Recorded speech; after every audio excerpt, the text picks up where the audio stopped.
Good evening, Little Masters, and welcome to episode 214 of the Prancing Pony podcast, where we've got first-rate salted pork and rashers of bacon. We are all out of the green stuff, though. Deliveries have been sort of interrupted lately. But folks, go ahead and pull up a bench in the common room. I'm Sean Marchese, the real-life Lord of the Mark, and I'm here with the man of the West, who is full of courtesy this morning, Alan Sisto. Always happy to keep my guests company at the table, Sean. Well, folks, today we're going to be talking about the first half of Flotsam and Jetsam. Now, that's chapter 9 in book 3 of The Lord of the Rings. This is where Merry and Pippin get to sit down with Aragorn, Gimli, and Legolas and get them and us caught up. That's good, because there's a lot of stuff we don't know about what happened. That's right. So we'll find out today. Like nearly all of it. That's right. Now, for those of you joining us for the first time, welcome. Here at the Prancing Pony podcast, we are working our way through J.R.R. Tolkien's Legendarium, a few pages at a time. We study the details, make connections to other writings, talk about our favorite themes. And we have a lot of fun along the way. So we're really glad you joined us. And we hope you'll be glad you joined as well. But before we get back to the text, it's time for a fan favorite, Philology Fair. With Sean. It's kind of too bad your name isn't Fred or Frank or Phil, actually. I know, my mother really was not considering how well my first name would Philology alliterate. Fair would be phenomenal, man. It would. Philology Fair with Phil. Think anybody would notice if we changed your name? My mom might. Well, that's true. But she wasn't thinking of any of this when she named me all Fair. those years ago. But Fair. alas, the damage is done. Well, folks, in today's episode, we finally see for the first time the name of the Huorns, those not quite trees, not quite Ents creatures that eat orcs for breakfast. Tasty. I'm thinking like peanut butter orcs, cocoa orcs. Orc crunch. Frosted orcs. Cinnamon toast orcs. Don't forget lucky orcs. Oh man, a big bowl of orc breakfast cereal just sounds delicious if you're a Huorn. I happen to like frosted mini orcs. Do you? Yeah. Shredded frosted mini orcs. Yeah. You gotta get the little ones though, not those big. Mm-hmm. Yeah, the mini. Yeah, I agree. All right. Well, we digress. That's disturbing. Yeah. I'm actually very hungry now. I know. I want cereal and I never eat cereal. Yeah, I know. Same. Well, anyway, Merry says that the Ents call them Huorns in short language, keeping in mind that, of course, in proper long Entish, there's not a 5-letter name for anything. And we have no idea what their long name actually is. No. But Merry also tells us that they're called Huorns because they still have voices and can speak with the Ents. Right. Okay. So let's look into how Huorn means a tree that can speak. Mm-hmm. In the Index to Unfinished Tales, we're told, the name is doubtless Sindarin, containing orn, tree. Right. That's the same orn we see in Celeborn, which means silver tall tree, or Malorn, which means yellow tree or golden tree. Right. But who is not a familiar root, is it? Not too familiar, no. And War of the Ring is no help to us here. It just tells us that they were originally going to be called Ornomi, which was glossed as talking trees in the index, but that Tolkien quickly replaced that with Huorns. So, I don't know, does Hu mean talking in Sindarin? Well, let's go to Parma Eldalamberon 17 and see what we find out there. Come on, rub it in my face, man. That's what I'm here for. Unfortunately, it's not a whole lot clearer even in that esteemed tome. The entry for Huorn in Parma Eldalamberon is glossed as, and I'm not joking here, it's glossed as ?tree. That's helpful. Those are Tolkien's own words, and the editors have added, the question mark in the gloss of Huorn is in the manuscript. In other words, we didn't put that there, folks. Right. That's Tolkien. It's not like we couldn't make out his writing, because that happens sometimes. No. Yeah, that does. True.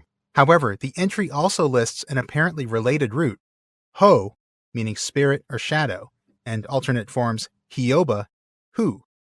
But then below that, there's another gloss for hu, all in the same entry for Huorn, saying it means hound, as in the Quenya word huan, which means hound, and of course is also the name of Middle-earth's most famous hound. Right. So, yeah, if you're following along at home, Huan's name just means dog.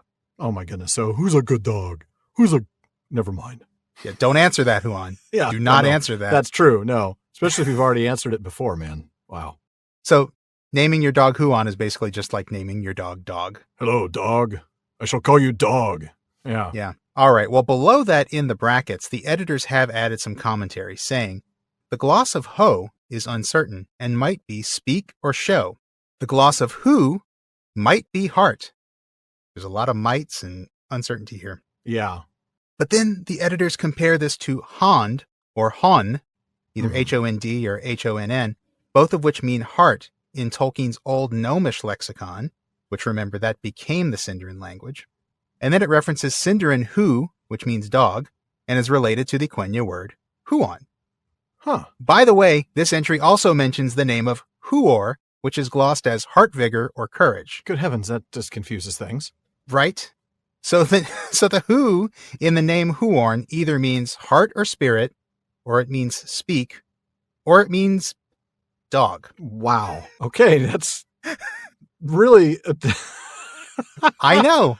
And Yeah. this is why we're talking about this. Yeah. Well, I mean, the connection between heart or spirit and speaking isn't hard to see, right? I mean, No. speaking is a sign of sentience. So that Sure. makes sense. If a thing has a spirit, then it's going to speak and vice versa. Yeah, that's fair. The dog connection is The interesting. dog bit is a little mysterious. I mean, if Huon meant speaking dog, then I could buy that, Right. right? Because that's a dog with heart or spirit, that it Right. actually is a sentient being. Exactly. And I have some thoughts on that.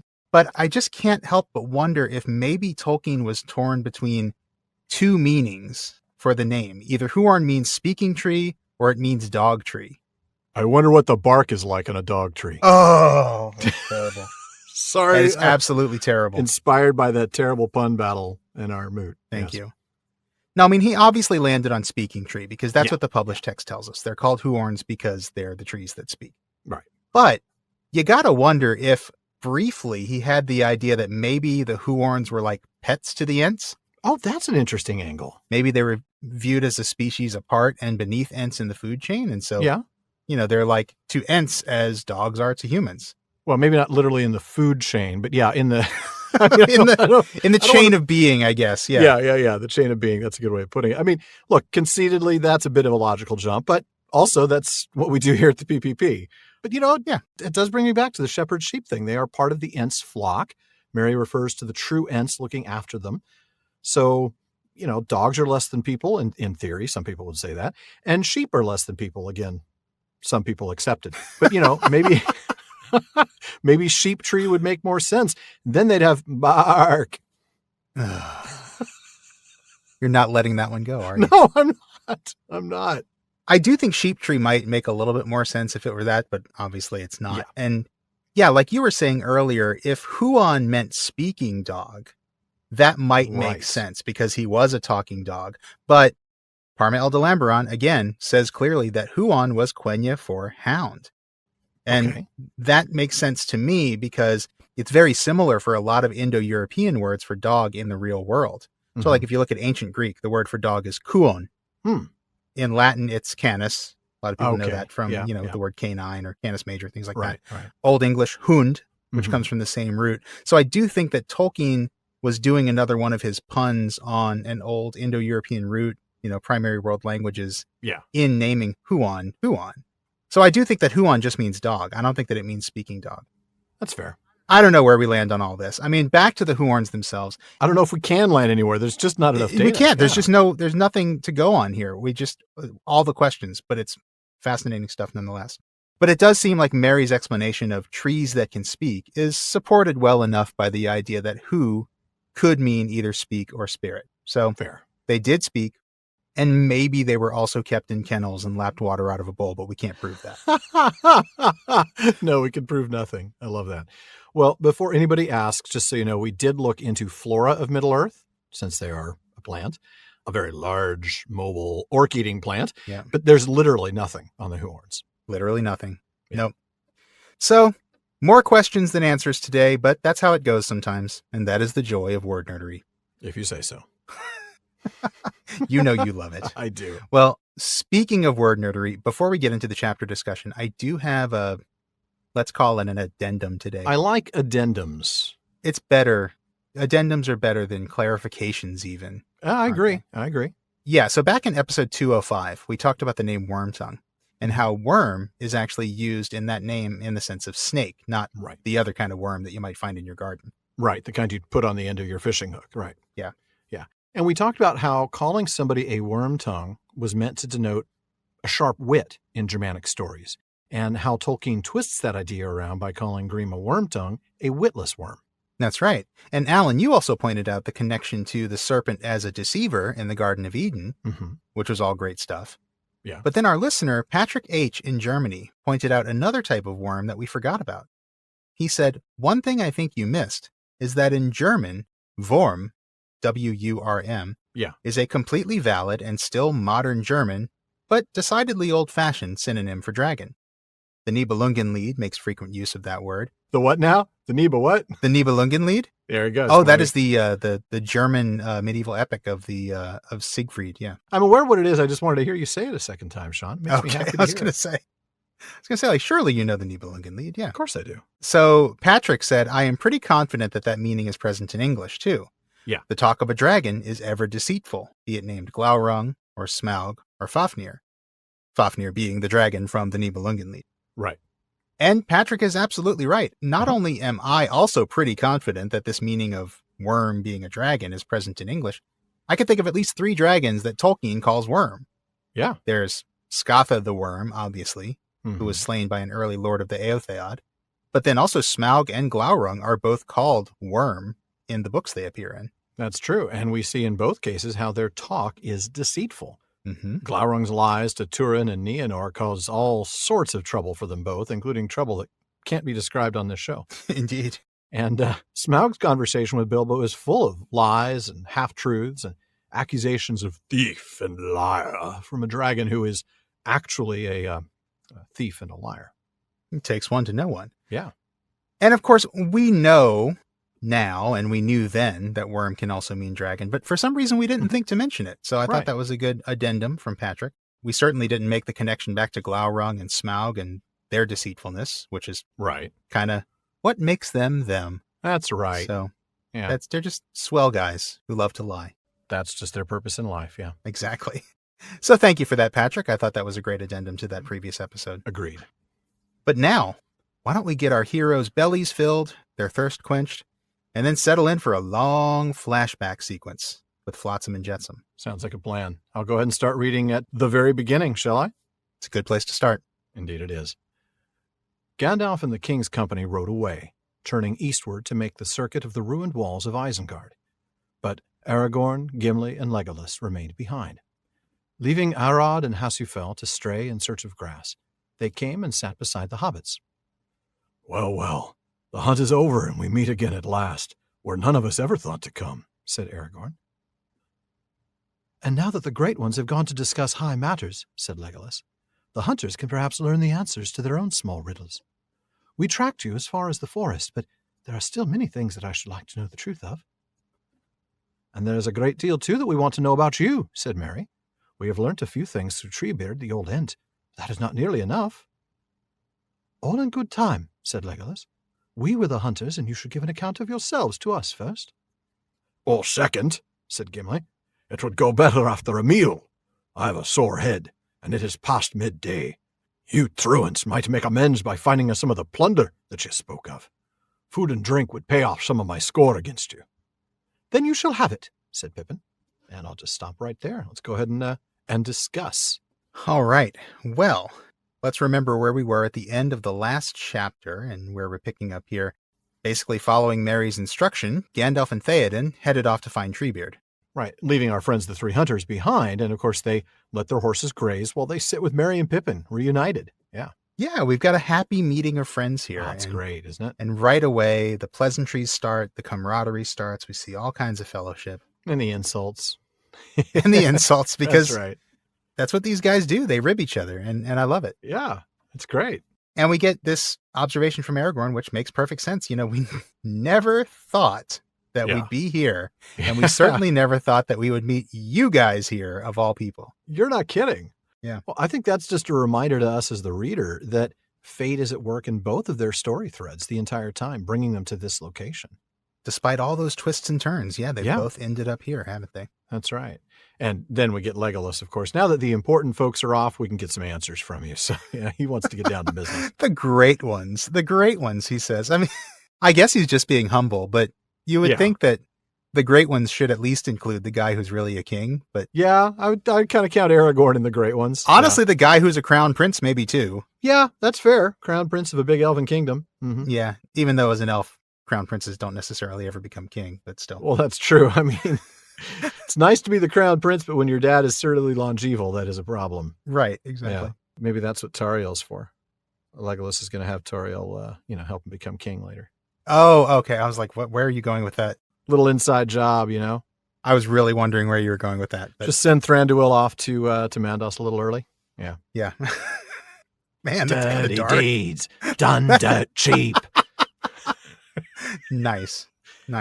Neckties, contracts, high voltage. I have a feeling that is not going to be the only AC/DC reference we get. I have a feeling you're probably right. All right, so Merry also wants to catch up, but he acknowledges, look, we've heard some things through Treebeard, but it's nowhere near enough. Sure, yeah. And while everybody seems to agree that the hobbits should tell their story first, Gimli says, wait. We got to eat first. Yeah, he's not wrong. And then after making an only passing reference to his head wound, because he doesn't want to appear weak in front of the boys. No, of course not. He once again calls them truants and suggests that they need to make amends. I love that truants. It does give you a hint of kind of viewing them as children, It does, yeah. It does. Kids who never showed up to school. They're ditching school. Yeah. I know, it's great. But of course, his score against them, as he does have a score against them, it would be paid off if they would just feed him. Gimli and his scores, man. He's like I know. competing against Legolas for who can kill the most orcs. And that's right. And he's got this score against the hobbits for sending him off on this wild goose chase. But, well. So Pippin says, okay, yep, you'll have it. We'll take care of you. We got you, man. We got you. And then that takes us to the end of the passage you read. In the next bit, he says, look, we can eat out here, or we can go get some shelter in the guardhouse and eat in there. Right. Of course, Gimli, understandably, having just fought thousands of Saruman's orcs, is thinking to himself, wait, no, this is like an orc place. I'm not going in any place that orcs have been. I'm certainly not going to eat their food. Yeah. To which Pippin surely was like, gotcha, bro. Yeah, I second that. Yeah. Which is when Merry clarifies, look, we've been misunderstood here. Men were in the gatehouse, not orcs, Saruman's trusted men. And so they had good food. Right. He just says they didn't have any pipeweed. But we'll get to some more pipeweed later, won't we? Gimli kind of like wishful thinking, like, I know. Did they have any pipeweed? Like, food's not enough. Now we got and pipeweed. It's like, hang on, man. Hang on. But again, we'll see. They got his back. But yeah, as they sit down, that's what I'm going to have you read about some proper man food. All right. The hobbits led the way, and they passed under the arch and came to a wide door upon the left at the top of a stair. It opened direct into a large chamber, with other smaller doors at the far end, and a hearth and chimney at one side. The chamber was hewn out of the stone, and it must once have been dark, for its windows looked out only into the tunnel. But light came in now through the broken roof. On the hearth, wood was burning. I lit a bit of fire, said Pippin. It cheered us up in the fogs. There were few faggots about, and most of the wood we could find was wet. But there is a great draught in the chimney. It seems to wind away up through the rock, and fortunately it has not been blocked. A fire is handy. I will make you some toast. The bread is 3 or 4 days old, I am afraid. Aragorn and his companions sat themselves down at one end of a long table, and the hobbits disappeared through one of the inner doors. Storeroom in there, and above the floods, luckily, said Pippin, as they came back laden with dishes, bowls, cups, knives, and food of various sorts. And you need not turn up your nose at the provender, Master Gimli, said Merry. This is not orc stuff, but man food, as Treebeard calls it. Will you have wine or beer? There's a barrel inside there, very passable. And this is first-rate salted pork. Or I can cut you some rashers of bacon and broil them, if you like. Yes, please. I had a feeling you wouldn't be able to resist that. No, of course not. I am sorry there is no green stuff. The deliveries have been rather interrupted in the last few days. I cannot offer you anything to follow but butter and honey for your bread. Are you content? Indeed, yes, said Gimli. The score is much reduced. Much reduced, but not zero. Just want to make not zero. Man, what do you need? We'll get to zero later. Yeah, we will. We will. We'll get to like negatives later. That's right. We'll get to score the other way. We'll get Gimli in the red on the Great Ledger sheet soon here. So they head into that chamber, right, through a door into the arch. And this chamber has a hearth and a chimney. It's very homey feeling. Yeah. It's great, right? There's a window onto the tunnel and lots of light, but that's because there's no ceiling. Right. Not anymore. I mean, it's airy and it's a very open plan, they might say. It looks like a great place to settle down until you look up. Yeah. Hope it doesn't rain. Yeah. But to add to the hominess of it, you make do with what you got. They've got a fire burning because Right. Pippin lit it earlier to cheer himself up and Merry up. Very hobbity thing to do. Very much so. Pippin offers them toast because the bread isn't fresh. Right. I mean, that's a reminder to us, I think, especially, here in the 21st century, toast wasn't always a tasty breakfast food covered with butter and jam. It was really just a way to make old bread palatable again. I mean, honestly, I'll do that sometimes myself. Like if I've got bread that's, starting to get a little bit hard, you just toast it. Right. I'm not going to make a great sandwich out of it because it's not soft anymore. It makes great toast or great French toast. Yeah. Absolutely. So they sit down at the end of a table, close together, at the end of the table. Right. And the hobbits come back with all the fixings for the meal, not just the food, but the dishes, the utensils. I mean, this is hobbit hospitality. This takes us all the way back to an unexpected party, doesn't it? It really does. I mean, this is full-blown hobbit hospitality. They're bringing everything needed to enjoy the meal together as friends. Yep. And Merry takes a minute to remind Gimli this is not orc food, it's man food. Of course, that always makes me think of that Twilight Zone, to serve man. To serve man. I hope it's not that kind of man food. The funny thing is, when you're talking about orcs, it can go either way. I know, it really could. If an orc says man food, it could be food for men or food of men. Of men. And also orc food can be food for orcs or food of orcs. That is true. That is true. Orcs they're not very picky with their language or their diet, one would say. No, they're not. No. They're not. And apparently we've got some good potables on tap as well. Both wine and beer are available. That's right. As is salted pork and broiled bacon. Oh, yeah. Salted pork. No veggies, though, so watch out for scurvy.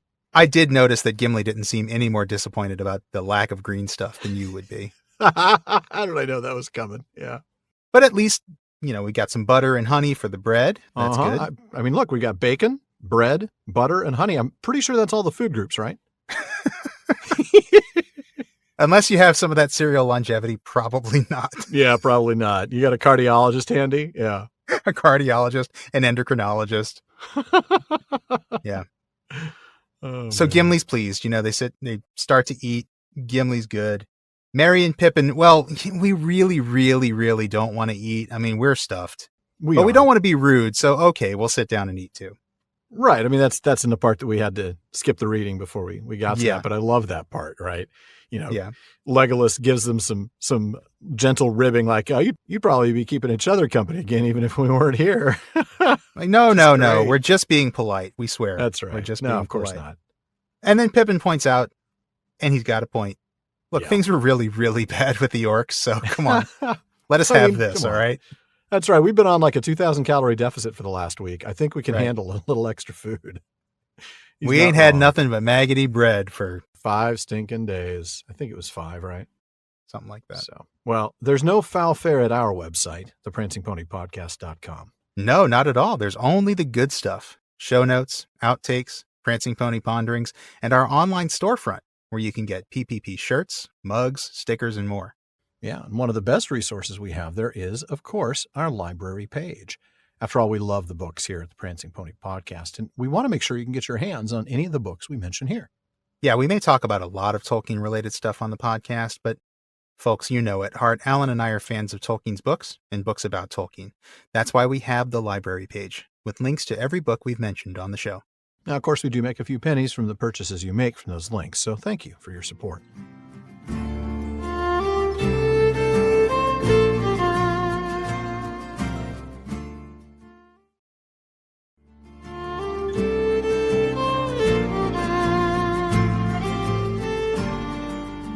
All right, well, we're going to jump back into the text here, and after Aragorn observes that, despite what he says, Pippin doesn't seem to have been starved at all, Gimli jumps in with his own observation, and that's where Alan's going to pick up. That's right. Why, your hair is twice as thick and curly as when we parted, and I would swear that you've both grown somewhat, if that is possible for hobbits of your age. This Treebeard, at any rate, has not starved you. He is not, said Merry, but Ents only drink, and drink is not enough for content. Treebeard's draughts may be nourishing, but one feels the need of something solid, and even Lembas is none the worse for a change. You have drunk of the waters of the Ents, have you? Said Legolas. Ah, then I think it is likely that Gimli's eyes do not deceive him. Strange songs have been sung of the draughts of Fangorn. Many strange tales have been told about that land, said Aragorn. I have never entered it. Come, tell me more about it, and about the Ents. Ents, said Pippin. Ents are all different for one thing, but their eyes are very odd. He tried a few fumbling words that trailed off into silence. Oh well, he went on, you have seen some at a distance already. Well, they saw you at any rate, and reported that you were on the way, and you will see many others, I expect, before you leave here. You must form your own ideas. All right. Interesting. I love Pippin's response there. I think it's telling, but we'll get to that in a minute. Let's go back to the beginning of that. All right. Well, like I said before you started reading, Aragorn says, look, despite your time with the orcs, you guys look like you're doing pretty well. And Gimli agrees with the passage you picked up. He says, your hair is thicker and curlier than it was. That's right. You must be using one of those really nice shampoos and conditioners. That's right. Yeah. Something with vitamins or something in it. Probably. He also points out they seem to have actually grown. I obviously don't use any fancy shampoo because I have no... neither of us can come up with a brand. Like vitamins or something? Like, vitamins, I don't know. I don't know. What does it have in it? I have no clue. Lanolin? I have no idea. I have no idea what's in fancy shampoo. I could talk all about my grooming regimen if you want me to, but I probably should leave it there. Let's just leave it there, yeah. So Gimli points out that the hobbits seem to have actually grown, which he rightly suspects is not normal for hobbits of their age. No, and interestingly, that's like another kind of talking down to them like they're children, isn't it? Like, it is, a little bit. I mean, they are pretty much fully grown. Yeah, Pippin's the youngest, right? Pippin's the youngest. He's not quite 30, right? I don't think so, right? I think he's like 29. I think we figured out. Yeah, but still, they're pretty close to... I mean, this is like telling a 17-year-old, you've grown. You shouldn't be growing at your age, which a 17-year-old would really not like to hear because 17-year-olds want to think that they're grown up. Right. They're not, but... No, they're absolutely not. No. Anyway. Yeah, Pippin's 29 and Merry's 37, just as a Thank you reminder. for confirming that, yeah. Anyway, we digress, but... We do. Then Gimli observes that, look, Treebeard's apparently been providing for them pretty well. And Merry says that, yeah, Treebeard's given us nourishment, but Ents don't eat. They only drink. And we really wanted some solid food. Even Lembas is kind of nice to take a break from every once in a while. And remember, we saw them in an earlier chapter eating Lembas when they were drinking the Ent draft just because they had to feel like they were eating something. Right. They had to have something to eat. Absolutely. Now we get Legolas's observation regarding Gimli's belief that they'd grown. Well, okay, they gave you drink. Well, there's the answer right there. The waters of the Ents have inspired some particularly strange songs. Right. And even Aragorn pipes in about the strange stories he's heard about the Ents and about Fangorn. Right. So then from there, Pippin starts to talk about what's happened to them. Yeah. He starts with the Ents themselves, the Ents and their eyes. But immediately he trails off into silence. He can't really do it, can he? Can't put it into words. He's having a hard time pinning down the words to describe his experience and his understanding of the Ents. It's not a surprise that he mentions the eyes, right? I mean, we've really seen that a couple of times mentioned. Yeah. As being this really distinctive feature of the Ents. Yeah. So he starts with that, but that's as far as he can get. Yeah. And so he must have been able to figure it out at some point because, like you said, we have seen their eyes described, and that must have come from Pippin, right? In the text. So, yeah. And of course, he then points out the obvious. There's plenty of them around. You're going to meet some, and so you'll have to form your own opinions. Yeah. You want to know about Ents? Just look around, man. Yeah. I got your Ents right here. There's a lot of them. Yep. I'm going to have you pick up exactly where I left off, as Gimli says, beginning the story in the middle, which I'll let you say again. So go ahead and pick up there. Let's not get ahead of ourselves, Gimli says. Now, said Gimli. We are beginning the story in the middle. I should like a tale in the right order, starting with that strange day when our fellowship was broken. You shall have it if there is time, said Merry. But first, if you have finished eating, you shall fill your pipes and light up. And then for a little while we can pretend that we are all back safe at Bree again, or in Rivendell. He produced a small leather bag full of tobacco.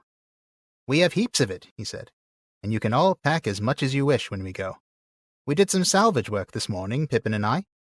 There are lots of things floating about. It was Pippin who found 2 small barrels washed up out of some cellar or storehouse, I suppose. When we opened them, we found they were filled with this, as fine a pipeweed as you could wish for, and quite unspoilt.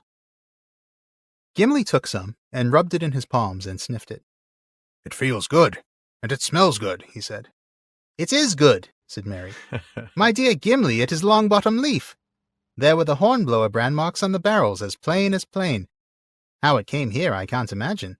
For Saruman's private use, I fancy. Pretty good guess, Mary, as we'll find out. And we're going to go ahead and stop there. I mean, we'll discuss more of that passage when we get to it, but for now, we'll stop the reading and go back. I love Gimli. Clearly, he is a devoted listener to the PPP. He points out that we should start at the very beginning. That's right. He knows it's a very good place to start. That's right. So he wants to go back to Parth Galen and the big split. And Mary agrees. Yeah, absolutely. Yeah. Let's go back to the beginning. But first, we have to finish eating, and we got to start smoking, guys. There you go.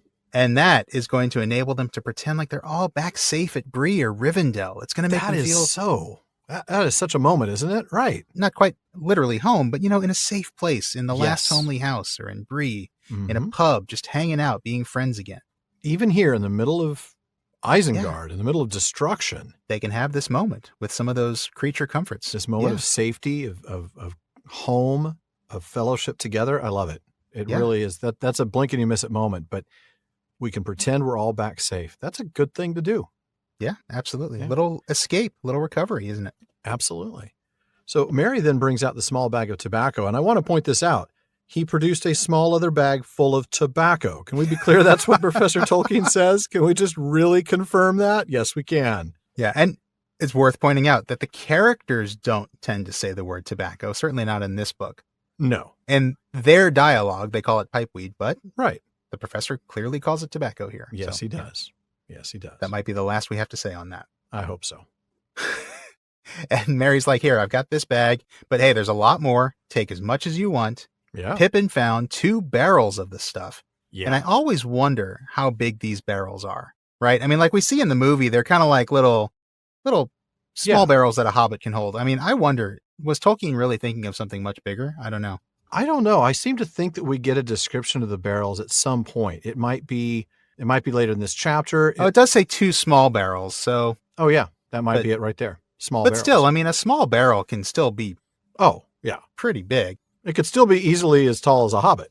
I would think so. But then again, these are barrels that were packed by hobbits. So maybe they're small hobbit-sized barrels. Could be, yeah. So maybe the movie was right. I don't know. Maybe. Clearly it's enough. However much it is. It's take as much as you want. Yeah. Yeah. More than enough tobacco for these guys. And it's fine and unspoiled. Yes.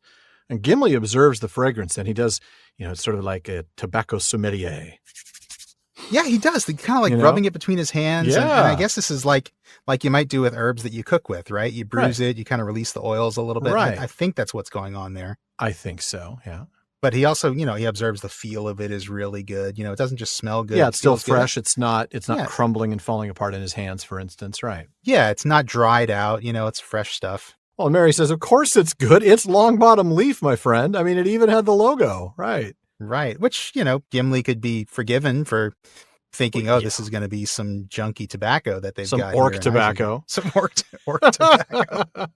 Man, I don't even want to know what orcs are smoking. I don't want to know. I really don't want to know. Man. I'm just going to leave it there. Yeah. Yeah. My mind wanders. But I bet it does. Longbottom Leaf here in Isengard. Mm-hmm. It brings up the question of, well, how did it get here? Yeah. And Mary speculates quite accurately, like we said a minute ago, that this probably is because Saruman imported it to use it himself. Yeah. And that brings us to a little sidebar from Unfinished Tales that's worth getting into. In The Hunt for the Ring, we read that Saruman's spying on the Shire was not, at the beginning at least, from evil motives.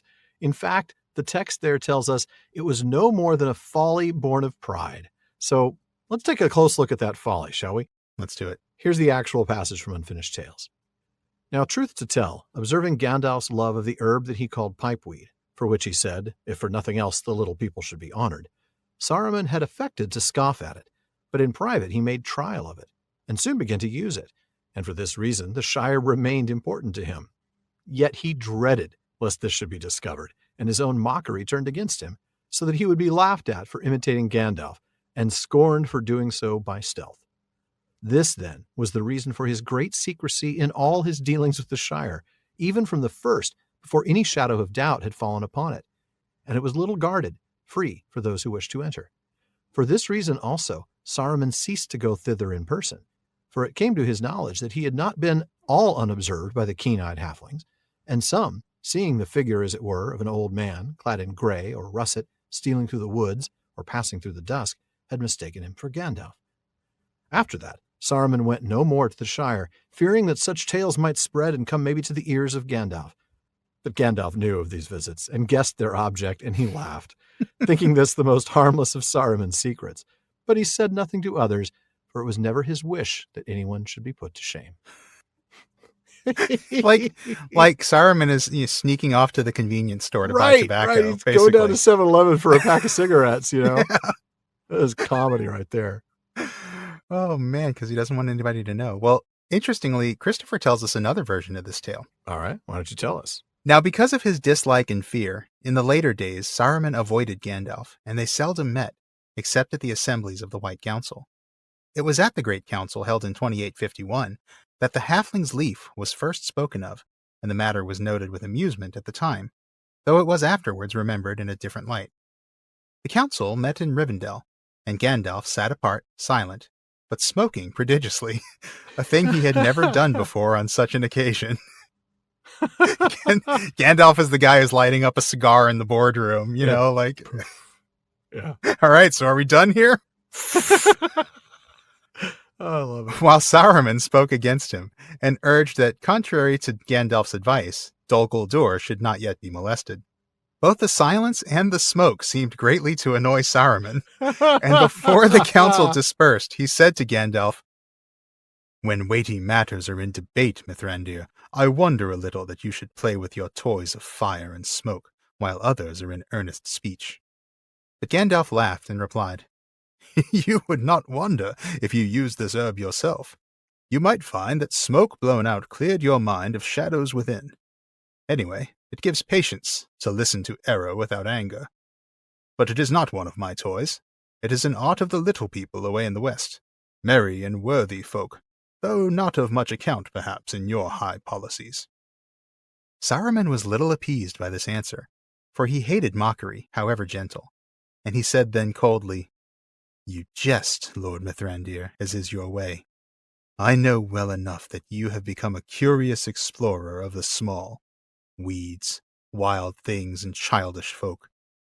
Your time is your own to spend if you have nothing worthier to do, and your friends you may make as you please. But to me the days are too dark for wanderers' tales, and I have no time for the simples of peasants." Oh, that's a great line. Yeah. The simples of peasants. Such a haughty, arrogant line. Oh, I man. shall use that. I have no time for the simples of peasants. Simples of peasants. All right. Sorry, I interrupted you. That's all right. Go for it. This whole passage is hilarious. It's hard not to break it up. It is comedy gold, really. Gandalf did not laugh again, and he did not answer.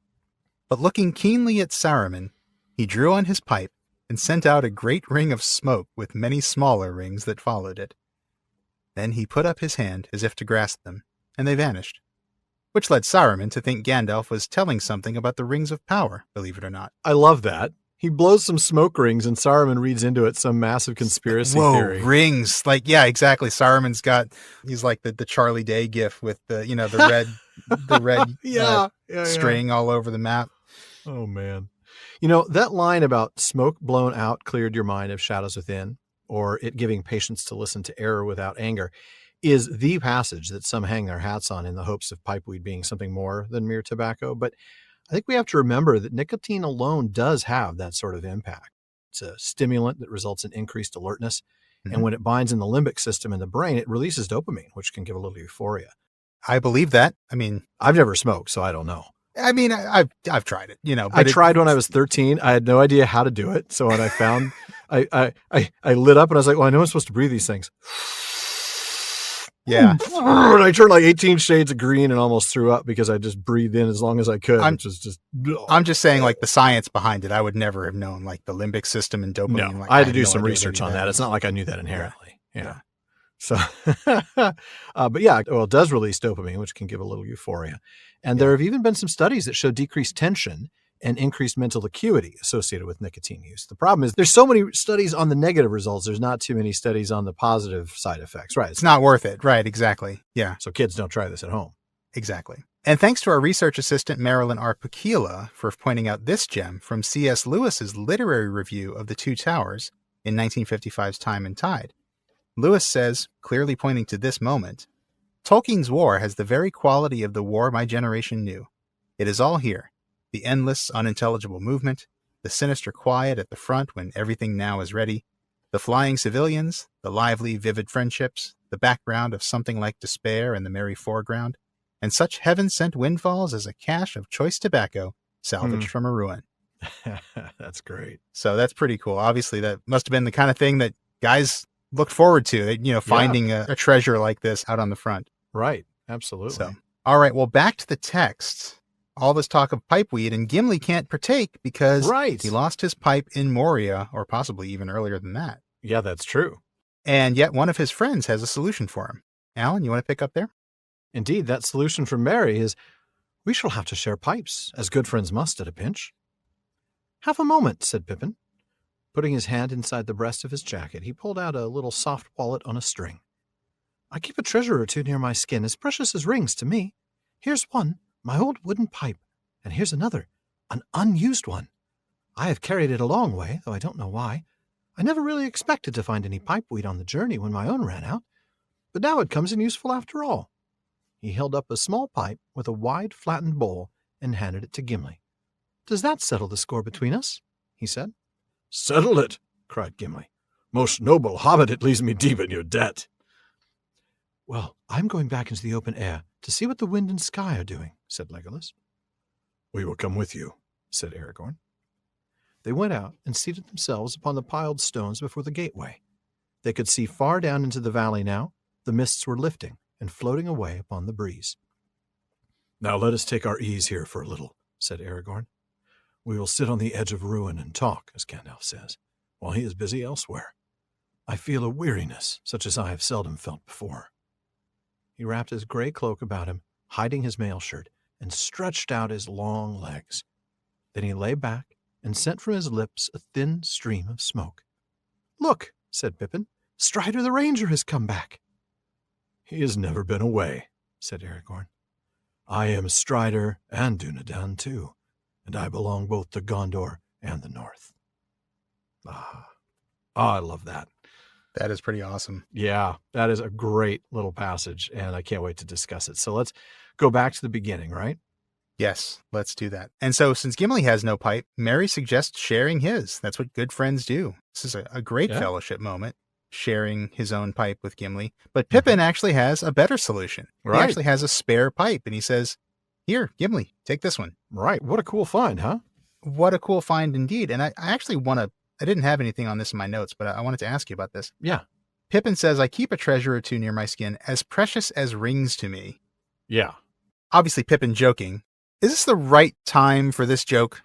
I mean, I feel like this is a little tone deaf. It is a little tone deaf, right? Frodo and Sam are who knows where, going to right. take the precious to Mordor.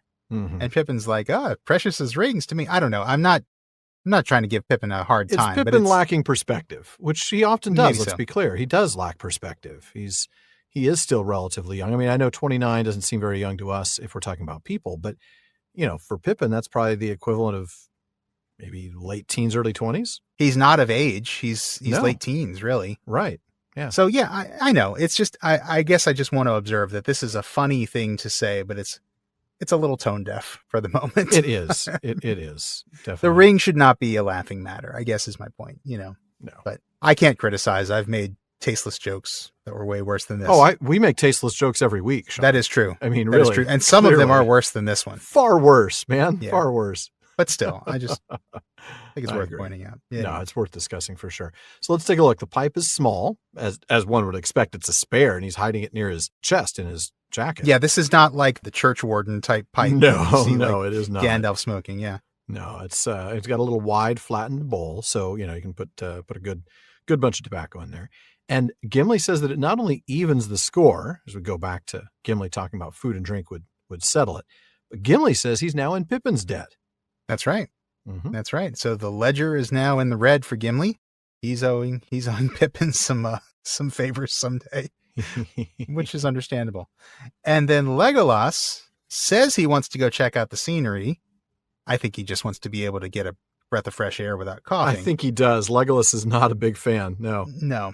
And Aragorn speaks for the group, says, "Hey, we'll come too." To which Legolas is probably thinking, "Great. I was trying to get away from you people. They're all going to take their pipes and come walk They're with going me." to keep smoking.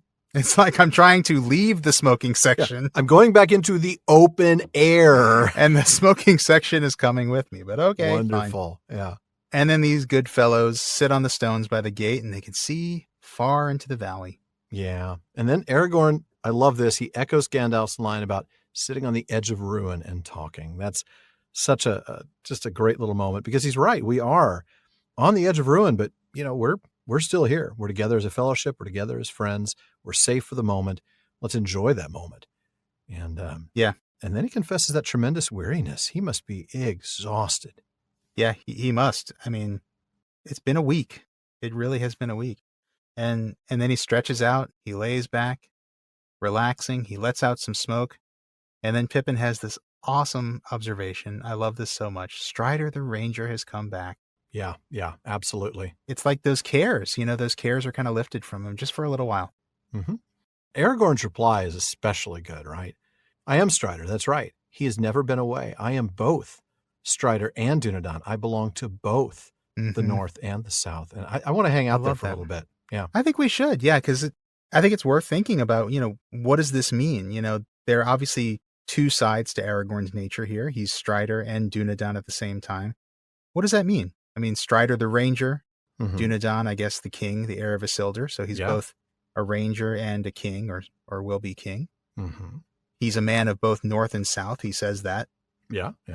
And then I guess, we see that he kind of understands the common people as well as the nobles. We had that little arrogant bit from Saruman a little while ago that we read from Unfinished Tales. Like, I have no time for the simples of peasants. And Aragorn doesn't have that haughty attitude towards what the common folk do. He's like, no, this is something cool. This is something I'm into. And it's okay to do what the common people do. And I love that. He is as much a common person as he is a noble person. Yeah. He's not a noble person, carousing with the commoners. Yeah, he's not.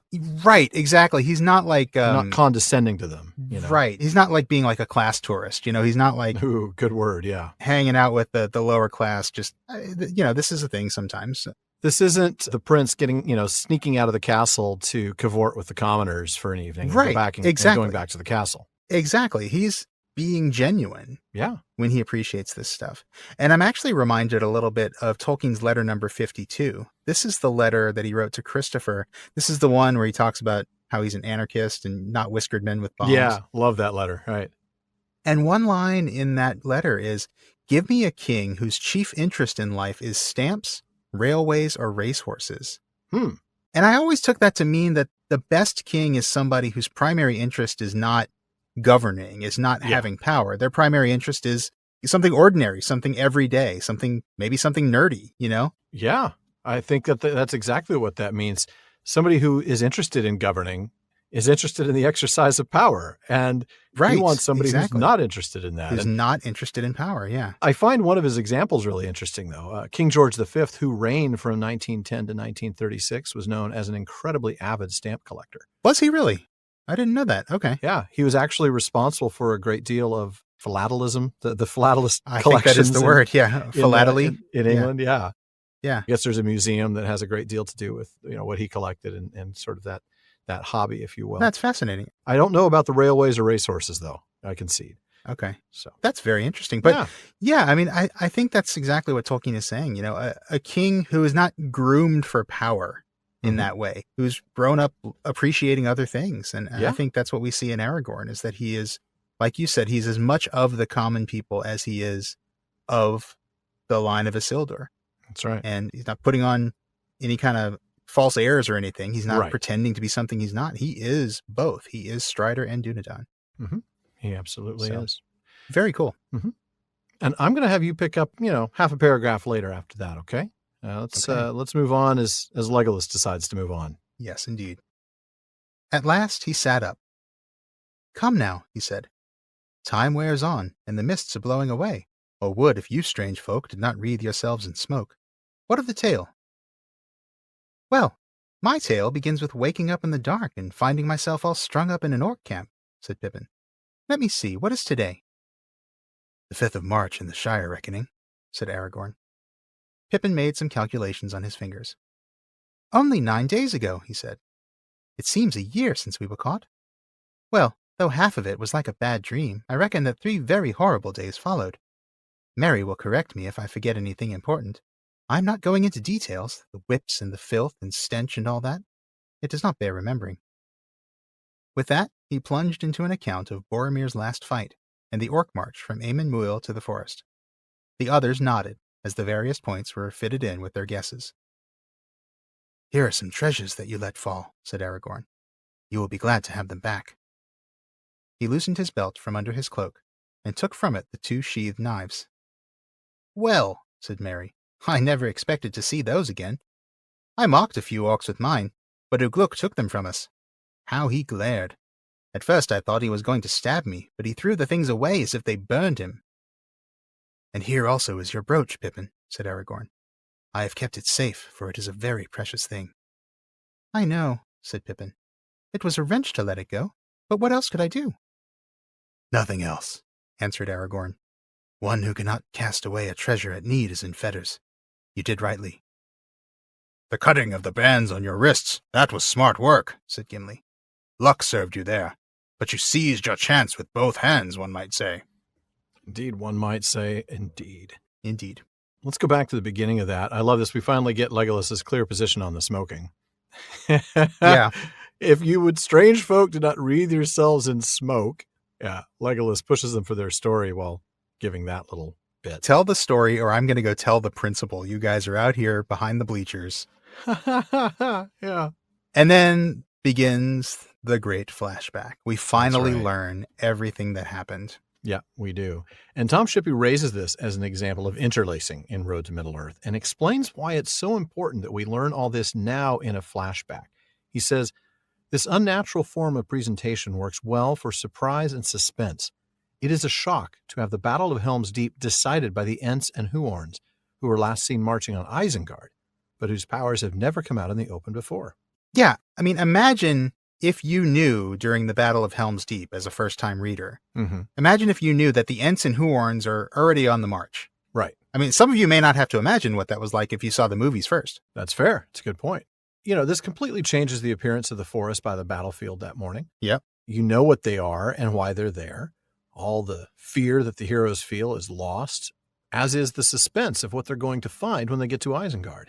Yeah, and it completely changes the effect on the reader, because now we know everything that's going on, even though the characters don't. So that actually puts us higher on the epistemic regime than the characters themselves. And so we can't really see things the way they see them. That's fair. And that's what's lost if you don't interlace like this. And so that's kind of the beauty of what Tolkien achieves by doing this. You're not kidding. Yeah, I think that's a great observation, a great thing to bring in here. And yes, now we've referenced both Tom Shippey and Michael Drought, 2 of our guests on the last day of our moot, in the same conversation. That's pretty impressive, but I think you just wanted to remind everybody listening that they were both at our moot. That's just gravy, yeah. Guilty as charged. But anyway, back to the text. Well, Pippin begins, okay, here's where my story begins. I woke up strung up in an orc camp. That is not a good start for a story, I just got to tell you. It's a great start for a video game. Yeah, fair. Like a text adventure game from the 80s, man. You wake You're up strung up in an orc camp. All, your wrists are bound. You have to type open eyes. Look north. Yeah. Right, yeah. Untie rope. You can't. Your hands are tied. Sorry, you cannot untie the rope right now. Your hands are tied. Yeah. Look for knife. Yeah, exactly. One of those. So a little Zork. I'm sorry, my brain is totally lost now going down that path because I played those all the time. Oh man. The Hitchhiker's Guide. The Hitchhiker's Guide, game, exactly. I played that so much. The freaking Infocom hard, game, man. It was so hard. Zork 1 through 3 and then Zork 0. Those were amazingly difficult. Yeah. Oh man, those were so great though. All those text adventures. Anyway, well, sorry. So Pippin does the math based on Aragorn's statement that it's now March 5th. Right. And that's a good time to remind you all, Merry and Pippin were captured at noon on February 26th, and they escaped in the early morning hours before dawn of February 29th. But you got to remember, each month in the Shire reckoning has 30 days, including February. Right. Which is why he reckons that 3 very horrible days followed. Yeah. And he wrote a killer review on Expedia and Yelp and a few other places. Yeah. 1 star for sure. Give him 0 Absolutely. stars if it's possible. Yeah. Right. Yeah, exactly. Yeah, he starts with Boromir's last stand, and then he moves all the way through to the march to Fangorn. But interestingly, we don't get a retelling of these things here in this chapter. You mentioned the interlacing earlier and how it's designed to help make sure that we didn't know more than we needed to at the time, but then we still get the information later. He's also not going to repeat that information. Not going to repeat stuff we already know. Yeah, that's right, true. Exactly. And then as he's retelling the story, Aragorn, who frankly could have given these back a lot earlier, finally returns their knives and sheaths. Well, they haven't needed them in the last few minutes. Yeah, but I'm thinking I would have wanted to see that, you know? I mean, in Merry's case, it certainly is a good thing he gets his back, isn't it? Oh, it's a very good thing. Yeah. And then Merry, who sat by while Pippin was filling them in, has his little response about Ugluk when he sees the knives. And then Aragorn gives the brooch back to Pippin and reminds him, like, this was a valuable thing. Yeah, exactly. And Pippin concurs. It's not like he's, oh, I didn't know that. No, he knows. Oh, yeah. And he acknowledges this was really, really hard to let go. Yeah, you're right. Pippin understands the value of the brooch. He kind of misunderstands Aragorn's point. You know, yeah, he kind of thinks that Aragorn is kind of chastising him a little bit for letting this go. And he's like, yeah, I felt really bad about doing it. And Aragorn says, no, you did the right thing. Yeah. And he gives him this great proverb. Oh, I love that. One who cannot cast away a treasure at need is in fetters. That is such a great proverb. It really is. It's such wisdom. And Hammond and Skull point out, and I love the way they said it, so I'm not going to say it any other way. I'm just going to quote them. They say, it's particularly pertinent in Tolkien's created world where again and again, those who place too great a value on their treasures end up losing them. Yeah? Yeah, couldn't have said it better myself. Well, and when you think of something like the possessiveness of Gollum or Feanor, you know. Oh, Feanor comes to mind for sure. Yeah. Whack. Just how much possessiveness is the root of so much evil in Middle Earth. And you can see that, to be able to let go of something, even if it's something that's got extreme sentimental value, something that's got extreme, probably monetary value too, you know, and is just a precious artifact of fairy, and he can let it go because he needs to. He knows he needs to, and that's right. Material things don't have a hold on him. He, that's an un-Gollumish thing to do. Yeah, it is. It made me think, well, okay, while Pippin didn't make the brooch, it still makes me think of this message from Ulmo to Turgon. But love not too well the work of thy hands and the devices of thy heart. Yeah. It's again, this whole idea, you can't hold on to these amazing things, even if you made them yourselves, too tightly. And in this case, I know he didn't make it, but it's still the whole idea of not holding on tightly. Yeah. Yeah. I mean, if he had made it, it'd be more like a Feanorian thing, I guess. But I think that if I dare say it, I mean, I think there's the comparison to Gollum is an interesting one, because Gollum didn't make the ring, but it was something that was magical that had this hold on him. And yes, it was the ring. I get that. Yeah. These are not apples and apples here, but still, possessiveness is a source of evil. And very much Pippin so. did a very good thing by letting go of it. Yeah, he did. And then Gimli gives him props for being clever enough to cut the bands on his wrist, right? I love that line. His comment there about luck serving you, followed by the comment about seizing the chance. Frankly, that makes me think of all those fate and free will discussions that we see. I'm thinking of when Elrond tells Frodo that I think this is fated for you to do. Oh, yeah. But then you still have to do it, right? And it's the same thing here. Fate gives him this chance, but he still had to seize it with both hands. Yeah. And it's definitely, an action that Pippin took, but it's an action that he had the chance to take because of fate. It's a great opportunity to discuss that. But yeah, that's a good point. Yeah, he still had to take that opportunity. He still had to do it. That's right. The opportunity is going to present itself, but you still have to act. That's right. Well, then we get Legolas, this is right after the part that we read, commenting on the riddle that they couldn't quite solve at the time, right? Yeah, and I think it's actually worth going back and rereading Legolas's take on what had happened at the time, because it was pretty darn funny, actually. It was, yeah. It was very lighthearted from Legolas, yeah. Yeah, so this is back when they were near the borders of Fangorn. We covered it in episode 199. That was the first in the chapter, The White Rider. And after discovering the Malorn leaf brooch and the cut cords and the orc knife, Legolas pointed out what a strange riddle this is. He said, "A bound prisoner escapes both from the orcs and from the surrounding horsemen. He then stops while still in the open and cuts his bonds with an orc knife. But how and why? For if his legs were tied, how did he walk? And if his arms were tied, how did he use the knife? And if neither were tied, why did he cut the cords at all? Being pleased with his skill, he then sat down and quietly ate some whey bread. That, at least, is enough to show that he was a hobbit without the Malorn leaf. After that, I suppose, he turned his arms into wings and flew away singing into the trees. It should be easy to find him. We only need wings ourselves. Which is a great... I mean, Legolas doesn't usually do anything that's funny, right? No, he's very much the straight guy, right? He is not the jokester. Yeah. Right. But here he's just having a little bit of fun with this because it... Obviously, at the time, it was like, dude, this is weird. Yeah. This is a weird thing, and we have no idea what happened. So I'm just going to, make a joke about it. What else can you do? I love that. I love the bit about the fact that they ate some whey bread is enough to show that that's enough to show that it's hobbits. That's right? my favorite bit. Yeah. Yeah. Oh goodness, good stuff. So that was the riddle that Legolas had at the time, and now he understands the meaning of. Yeah. And then Pippin mentions Grishnach, but he doesn't discuss Grishnach. Oh, no, he does not. He leaves Merry to talk about the horrors of those moments, which kind of tells us that Pippin is still a little bit traumatized by it, isn't he? Yeah. Well, you notice, though, that's the second thing where Pippin's really had a hard time finding his words. Right? That's true. The Ent eyes and describing the Ents, and now he doesn't have actually the third, because there were the Ent eyes, and then there was, I'm not going to talk about all the filth and all the details and all that stuff. That's right. The filth and stench doesn't bear remembering. You're right. Yeah. Or the whips. Nobody wants to remember the whips. Nobody wants to remember the whips. Yeah. No. So yeah, I wonder if maybe in those latter two cases, it's just, he just doesn't want to remember that stuff. Whereas with the Ents, he actually has trouble describing it. He can't talk about it, rather than he won't. Good point. Good point. All right. Well, picking up from the bit about Grishnach, which I didn't read, you're going to pick up with the discussion of the orcs of Barad-dûr. That's right. Aragorn has some concerns here, and we're going to start there. All this about the orcs of Barad-dûr, lugbirds, as they call it, makes me uneasy, said Aragorn. The Dark Lord already knew too much, and his servants also. And Grishnach evidently sent some message across the river after the quarrel. The Red Eye will be looking towards Isengard, but Saruman, at any rate, is in a cleft stick of his own cutting. Yes, whichever side wins, his outlook is poor, said Merry. Things begin to go all wrong for him from the moment his orcs set foot in Rohan. We caught a glimpse of the old villain, or so Gandalf hints, said Gimli, on the edge of the forest. When was that? Asked Pippin. 5 nights ago, said Aragorn. Let me see, said Merry. 5 nights ago? Now we come to a part of the story you know nothing about. We met Treebeard that morning after the battle, and that night we were at Welling Hall, one of his Ent houses.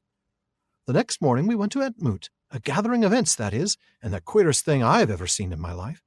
It lasted all that day and the next, and we spent the nights with an Ent called Quickbeam. And then late in the afternoon, in the 3rd day of their moot, the Ents suddenly blew up. It was amazing. The forest had felt as tense as if a thunderstorm was brewing inside it. Then all at once, it exploded. I wish you could have heard their song as they marched. And that's where I'm going to stop for now. Again, I want to read the whole darn chapter, but we can't. No, we certainly cannot. All right. Well, let's go back to the beginning of that passage where Aragorn's kind of putting 2 and 2 together a little bit, analyzing sort of the bigger scheme of things. He realizes that Sauron already knew too much to begin with. Yeah. And now he's concerned that Grishnach sent a message after the fight. Yeah. Well, and for this, we're going to go back to the chapter, the Uruk-hai, and our notes from Scheme. There we read, Forced March of Grishnach. Flies from Emin Muil when defeated by Ugluk evening 26 February. Reaches Sarn Gebir late on 27. Now, in another note, we read that he met with one of the Nazgul there at Sarn Gebir, who had, quote, arrived with advice. Grishnach is to pursue Ugluk.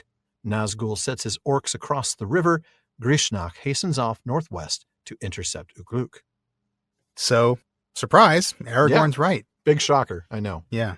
Grishnach did send some message across the river with a Nazgul. Yeah. And this is going to lead Sauron to take a close look at Saruman. Which, if you're Saruman, isn't a great idea. Not a good thing at all. No, but we get this great phrase, right? Aragorn says he is in a cleft stick of his own cutting. Oh, yeah. I love the etymology of phrases. Like you love the etymology of words, I love the etymology of phrases. This comes from at least the early 1700s when a cleft stick, now that would be a stick split into parallel to the length, right? So not... Okay, so you're splitting it along the length of the stick. Along the length, that's correct. Okay, yeah. So it could be used to hold something, sort of like very primitive tongs. Gotcha, okay. Okay. Very interesting idea, right? Yeah. And it was also used as a punishment, right? Yeah. because we've got this little bit from a document about the early religious customs of New England, and I'm quoting here. Persons guilty of profanity were obliged to stand for half an hour with their tongue in a cleft stick. Ow! Ooh. So this stick that you've just described that's split, it's like primitive tongs. Yeah. You're sticking your tongue in that, and it's, the natural tendency of the stick is going to be to squeeze back together. Which kind of makes me long for just a good old bar of soap in the mouth, like a Christmas story, That's right. That's right. Well, understandably, the idea of a cleft stick came to mean a situation in which any action you take is going to have negative consequences. It's really similar to the phrase between a rock and a hard place, though that idiom, of course, has its origins in ancient Greek and Homer's Odyssey. I will resist the urge to sing "Wrapped Around Your Finger" by the Police. Caught between the Scylla and Charybdis. I love that line. But not only is Saruman quite literally stuck here, and anything he does here is going to land him in pretty hot water. Yeah. Aragorn adds the bit, this isn't just a cleft stick, this is a cleft stick of his own cutting. Yes. Which reminds us that this is all Saruman's fault to begin with. Yeah, you don't like what's happening? It's your own fault. It's almost, what's another phrase? You made your bed, now lie in it, is the one that comes to mind. The other one that makes me think of is hoist with his own petard. Hoisted on his own petard. Yep, you're right. It is all of those, isn't it? It is all of those. He's screwed things up for himself. Yes. And now he's in a cleft stick. I love it. Indeed. Pretty cool. Oh, goodness. And then Gimli, of course it's Gimli, mentions that they saw the old villain. The old man again. Oh, there was an old man. Where's the old man? Remember the old man? Yes, we remember the old man, Gimli. Goodness, Gimli, we always remember. We all remember the old man. Right. And we saw him 5 nights ago, which leads Merry to then move into the next part of the story. And remind him, the old man's not a threat anymore because look around you. Look what the Ents have done. But then Merry reminds Aragorn, Gimli, and Legolas that, look, you don't know anything about any of this. And then he goes through their experience about how they met Treebeard, how they went to Wellinghall, the whole Entmoot business, and Quickbeam. That's right. Now, real quickly, just an aside, the line where he says it lasted all that day and the next, that brings up an interesting bit in the textual history of the printed versions. In the process of drafting the story, Tolkien corrected the timeline by adding a day to the Entmoot. Now, we talked about that back when we did the Treebeard chapter. But Tolkien didn't immediately catch all the changes that change would require, including the line shortly after about late in the afternoon in the 3rd day, which originally read in the afternoon in the 2nd day, which would have been very confusing. Now, a reader pointed this out, and Tolkien confirmed the miss in a letter to Philip Unwin in September of 1955. So the text was corrected in the 4th printing in 1956. But then with the 5th printing, the error popped back up with the 2nd day again. Right. And then finally in the 2nd edition in 1965, it got fixed for good. Man, that must have been frustrating. I'm sure, yeah. I fixed Tolkien it. No, I fixed the fix. Yeah. Yeah, a little bit of whack-a-mole. Exactly, very much so. So then Merry describes the conclusion of the Entmoot, and I love the way he describes this incredible tension building, and then an explosion. Yeah, I love that image of this being like a thunderstorm brewing and exploding, You've been thunderstruck. You're right. It's not the last AC/DC reference. I told you I had this one planned. Beautiful. And then Pippin jumps in to point out just how quickly Saruman should have run.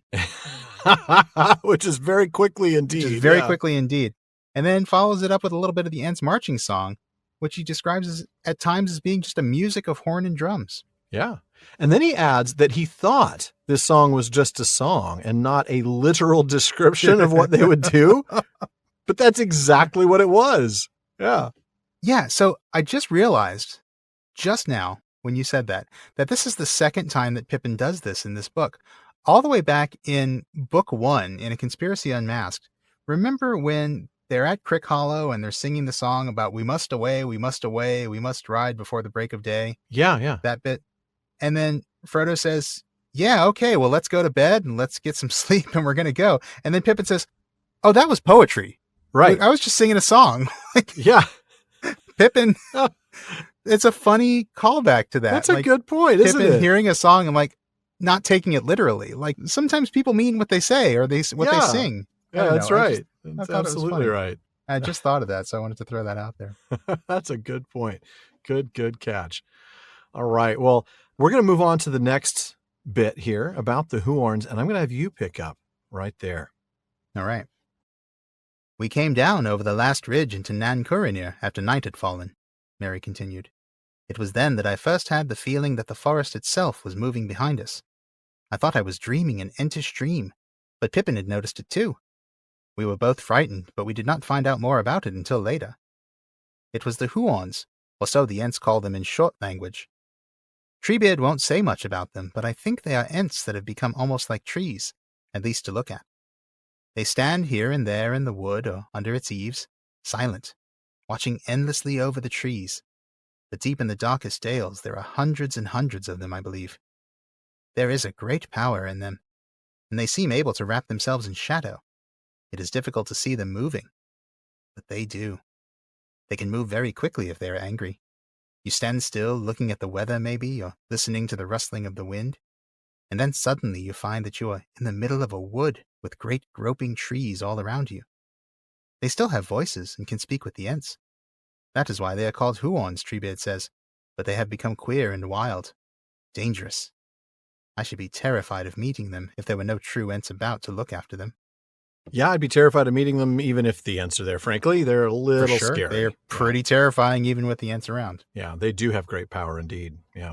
So let's go back to the beginning of that passage. Mary picks up exactly where Pippin left off and describes their arrival with the Ents and Huorns into the Vale of Nan Curinir. This idea that the entire forest was moving behind him, like an Entish dream. An Entish dream. Yeah. I wonder if they've started having Entish dreams since they started drinking the Ent draft. Ooh, that's a good question. You wonder if that's you wonder if that might be a residual effect of that. I don't know. Might be. Pure speculation. Which we do on the PPP. We do. But then that leads Mary into this very interesting discussion of the Huorns, and this is pretty much all we get of them in the whole Legendarium. I was going to say, this is the entire explanation of the Huorns. This is the paragraph that tells us about the Huorns. And all he knows is just what he thinks, because Treebeard won't say much. He says he thinks they're Ents that have become tree-like, at least on the surface. Right. He thinks that there are hundreds and hundreds of them in the deepest part of the forest. Ooh, which is a terrifying thought. It is, yeah. He points out they have great power in them, right? They are able to wrap themselves in shadow. Well, let's remember that Gandalf saw that shadow. Legolas's eyes couldn't pierce it either. Right. Yeah. And then Mary says that they can move quickly. And we've seen this, right? Oh, you could be just hanging out in the open, and then suddenly you find yourself in a wood. And that's exactly what we saw on the road to Isengard, isn't it? Exactly what we saw. Then he points out they have voices. We talked about this in the Philology Fair intro, that they can speak, at least with the Ents. We don't know that they have voices that anybody else can understand, though. Right. So, and of course, the speaking is, as we pointed out earlier, the reason why they're called Huorns. It somehow means speaking tree. Right. The problem is, as Mary says, they have become queer and wild, dangerous. Yeah. And so they need proper looking after by true Ents. Yeah. Right. I mean, these things are scary. We've seen it. And again, I have to go back to Tolkien's use of interlacing, to not know all this about them, to not really understand what these trees are, makes them all the more terrifying when we saw them in the road to Isengard. Oh, yeah. And then after this section that I read, we get the bit about how they all creeped into Isengard. Right. That's right. And that's when we get, rustling and creaking. Huorns are moving at speed with a noise like a rushing wind, which does kind of call back to what we encountered on the road to Isengard. It does, very much so. But then we see that there's no sign of any foes on this dark night with no moon. The only thing they really see is just a light in the window. Can we talk about this light? I think we can, yeah. Yeah, we don't know for sure that this is anything other than just a light. Maybe Saruman is just up late reading. I don't know. I'm sure he's just reading. He could just be reading a book. Go away, Wormtongue. I'm reading. Yeah. But it could also be something significant. Maybe he's brewing up some kind of new science project for them. Maybe. I have no proof for this whatsoever, but I am reminded of Denethor later on. Yes. And I wonder if maybe this could be him using the Palantir. Possibly. I mean, we don't see that the light is, sort of flashing or... True. That is true, like we see with that. Denethor. Yeah, but it still certainly could be. I wouldn't be surprised. It's certainly evocative of that very clear moment later on. It is. You're right. So I very well could be reading too much into it, but it's possible. It could be that. It's fun when you do that, though. I like that. I enjoy doing it. Yeah. I mean, again, I'm not going to hang my hat on this, but no, it's a possibility. I'm not even going to hang my hat near it, but it's...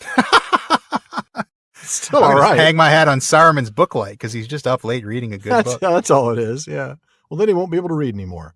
Right. So then Mary now talks about their up close and personal experience with Treebeard, Yeah. the quivering tenseness in him. Ooh, that is a phrase, isn't it? It is a really good phrase. And how Ents, even roused Ents, are cautious and patient. I mean, they got all the time in the world, don't they? Yeah, and we'll see a real clear example of that shortly with, Treebeard, very much a roused and angry orc, being cautious and patient. Mm-hmm. Yeah, and that's where you're going to pick up the reading. So yeah, you're right. Go right ahead. So Mary's continuing the story. Then all at once there was a tremendous stir. Trumpets blared and the walls of Isengard echoed. We thought that we had been discovered and that battle was going to begin, but nothing of the sort. All Saruman's people were marching away. I don't know much about this war or about the horsemen of Rohan, but Saruman seems to have meant to finish off the king and all his men with one final blow. He emptied Isengard. I saw the enemy go, endless lines of marching orcs, and troops of them mounted on great wolves. And there were battalions of men, too. Many of them carried torches, and in the flare I could see their faces. Most of them were ordinary men, rather tall and dark-haired and grim, but not particularly evil-looking. But there were some others that were horrible, man-high, but with goblin faces, sallow, leering, squint-eyed. Do you know, they reminded me at once of that southerner at Bree, only he was not so obviously orc-like as most of these were. I thought of him too, said Aragorn. We had many of these half-orcs to deal with at Helm's Deep. It seems plain now that that southerner was a spy of Saruman's, but whether he was working with the Black Riders or for Saruman alone, I do not know. It is difficult with these evil folk to know when they are in league and when they are cheating one another. Well, of all sorts together, there must have been 10,000 at the very least, said Mary. They took an hour to pass out of the gates. And that's where I'll leave off. Let's go ahead and discuss that. All right. So yeah, as you said, Treebeard was roused, but still cautious and patient. And we see that instead of attacking Isengard at this moment, as we would expect, Treebeard's patience actually ended up paying off, didn't it? Boy, it sure did. I mean, imagine if the Ents had attacked the walls of Isengard when they got there, a minute before. It would have run right into this army. That's right. Absolutely. And that's a lot of orcs. And I know it's Ents versus orcs, but still. Yeah, I mean, I think it still ends the same way. Probably. A little bit of a surprise. The orcs come marching out of Isengard and run right into a forest. Does it? I mean, it could. You probably have a lot more Ents dead. I think you do. If that's the case. I think you do. Yeah. I mean, I think the end result of the defeat of Isengard is the same, but I do think we end up with higher casualty rate. Yeah. But this could be the end of the Ents in Middle-earth, too. Yeah. And while the initial fear was that they'd been discovered, that wasn't the case. They were afraid that was exactly what had happened. But no, it was just... Yeah, big alarms. Yeah, but instead it was just, no, Saruman was already starting his war. They were all just marching off. Yeah. So Mary says he emptied Isengard. Endless orcs, some of them on wolves. Isengard. Emptied. Wow. Right. Which... not always a wise thing to do, to completely leave yourself defenseless. But again, Saruman, not a good general. Saruman, not exactly a great general. No. So then he calls out those battalions of men as well. And some were merely grim, but others he describes as, well, pretty much like half orcs. Yeah. Yeah. And he recognizes that this is like that southerner that they saw at Bree. That's right. Now, Aragorn tells them there were others like this at Helm's Deep, huh? Right. So that's some pretty strong evidence that the southerner was most likely a spy. Either for Saruman or for the Nazgul. We actually know, in fact, that he was working for the Witch King. That's right. And if you'd forgotten, here's a passage from The Hunt for the Ring, from Unfinished Tales, to remind you.